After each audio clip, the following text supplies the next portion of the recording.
Sa boxing, hindi na matutuloy ang pinaplanong Miguel Cotto Juan Manuel Marquez bout. Ito ang inanunsyo ng promoter ni Miguel Cotto na si Brian Perez.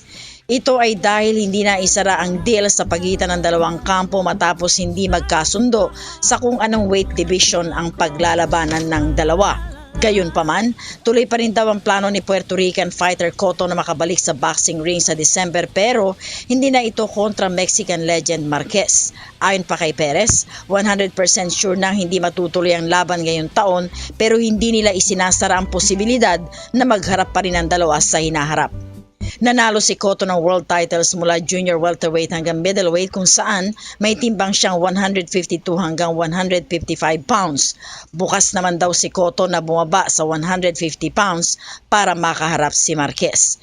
Pero hanggang 147 pounds lamang ang hiling ng kampo ni Marquez na nanalo ng world titles sa 4 na weight divisions mula featherweight hanggang junior welterweight.